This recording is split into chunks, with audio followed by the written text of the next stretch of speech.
Hello everyone, আজকে আম দিয়ে একটা সুন্দর রেসিপি বানাবো। তার জন্য এরকম আম নিয়ে নিয়েছি। আর মার্কেটে তো এখন আমের সিজন, আম তো ছড়াছড়ি। আর আমের সিজন চলে গেলে কিন্তু এটা আর বানানো যাবে না, তাই আজকেই আমি ভাবছি এটা বানাবো। আমের এই রেসিপিটার মধ্যে লাগবে হচ্ছে সুজি। তো সবার প্রথমে সুজিটা ভিজিয়ে দেব। সুজিটাকে আগে একটুখানি ভিজিয়ে রাখতে হবে, তাহলে বেশ ফুলে যাবে সুজিটা। একদম অল্প জল দিয়ে ভিজিয়ে রাখবো। এবার আমগুলো কেটে নেব।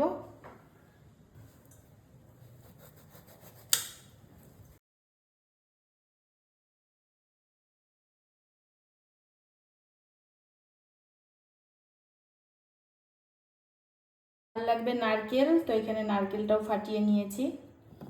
এবার এটাকে কুড়ে নেব। আমের পাল্প এবার এটাতে আমি মিক্সিংয়ে দিয়ে দেবো। আমের পিউরিটা হয়ে গেছে। আরেকটা রগড় যা করছে, আজকে আমি আর নীলিমা একসাথে বানাচ্ছি।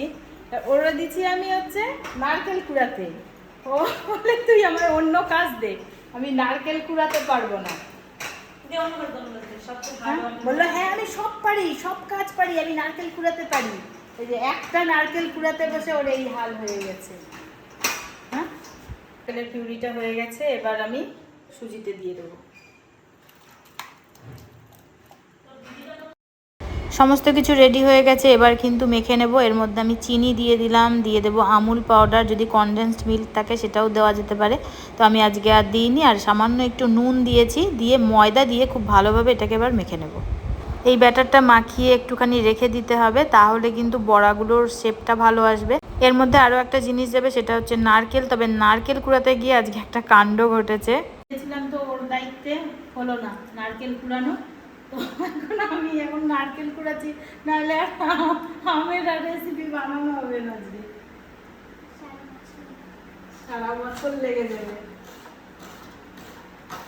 এবার নারকেলটা কুড়িয়ে নিই। একটু নারকেল কুড়ে নিলাম, আর কিছু হচ্ছে এরকম একটু কুচি করে নিলাম। একটা গোটা নারকেলই যতটা লাগবে ততটাই দেবো।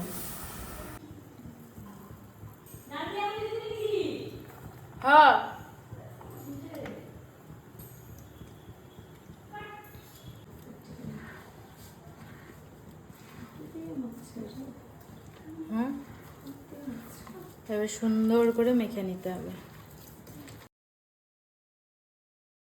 আমের ব্যাটার কিন্তু রেডি হয়ে গেছে, আর এদিকে তেলও গরম হয়ে গেছে। এবার গরম গরম ভেজে ফেলবো। আমি আর সঙ্গে নীলিমা আছি। ও ফার্স্ট টাইম খাবে, এই জন্য হা করে তাকিয়ে গেছে। তুই হা করলি, ও ভাবছে কি না কি বানাবো। খুব সুন্দর ফেটানো হয়েছে।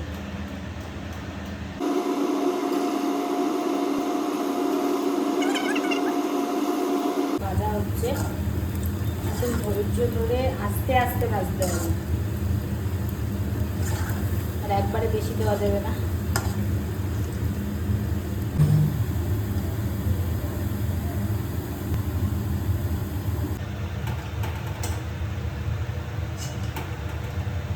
ভাজাগুলো কিন্তু হয়ে গেছে, সবগুলো হয়নি, অল্প কয়েক ব্যাচ হয়েছে।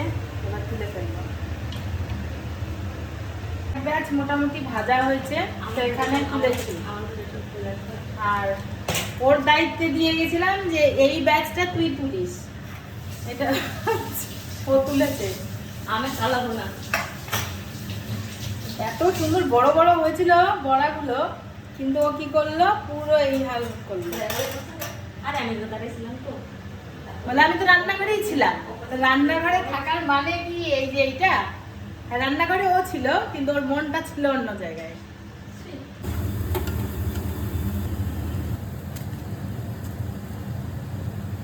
বড়াগুলো মোটামুটি ভাজা হচ্ছে, আর এইটুকুনি ব্যাটার আছে। এই যে এই কাঁচা ব্যাটারটা খেতে যে এত অপূর্ব, সে বলার মতন না, মানে দুর্দান্ত লাগছে। ওই আবার কি হলো, আবার গেল নাকি? আবার আমার দিলাম ওর দায়িত্বে। এবার যদি কালার আসে, বেশি ডার্ক কালার করবি না। তো যেটা বলছিলাম, এই কাঁচা মাখাটা হেভি লাগছে খেতে, শুধু শুধু, যেহেতু এর মধ্যে সুজি আছে, ময়দা আছে, চিনি আছে, আর নারকেল আছে, আম আছে, এটা যে কাঁচা এত টেস্ট লাগছে, আমার এই বড়া তুলতে গিয়ে দুটো এর মধ্যে পড়ে গেছিলো, তো কী করবো, আর ধুয়ে খাবো কেন, ওই শুদ্ধ যখন খেয়েছি দারুণ লাগে। তাই আমি ভাবছি এইটুকুকে কাঁচাই রেখে দেবো নাকি বড়াই ভেজে ফেলবো, বুঝতে পারছি না। দারুণ টেস্টি লাগছে,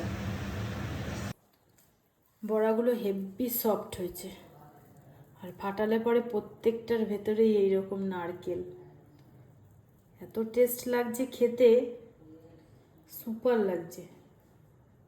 বড়া ভাজা কমপ্লিট, এই যে খাচ্ছে, খেতে দিয়েছি। কেমন লাগছে খেতে? হেভি হেভি হেভি, সত্যি খুব খুব টেস্ট হয়েছে খেতে। ফার্স্ট টাইম বানালাম, তো ভাবলাম কেমন না কেমন হবে হয়তো, কিন্তু এতটা টেস্টি হয়েছে। এখন মানে তাল ঘরে না থাকলেও কোনো ব্যাপার না, অটোমেটিক বানানো যায়। কলার বড়া তো করেছি, এর আগে খেয়েছি কলার বড়া, কিন্তু এই বড়াটা সুপার সুপার টেস্টি বড়া, না বানিয়ে খেলে বোঝা যাবে না যে স্বাদ কতটা। আর আজকে এখন এখানে মাংস বসিয়েছি, আজকে মাংস করেছিলাম দুপুরবেলা, মাংসটা গরম বসিয়েছি, খাওয়া হবে। কিন্তু এই গুলগুলা খেয়ে অনেকেরই পেট ভর্তি হয়ে গেছে।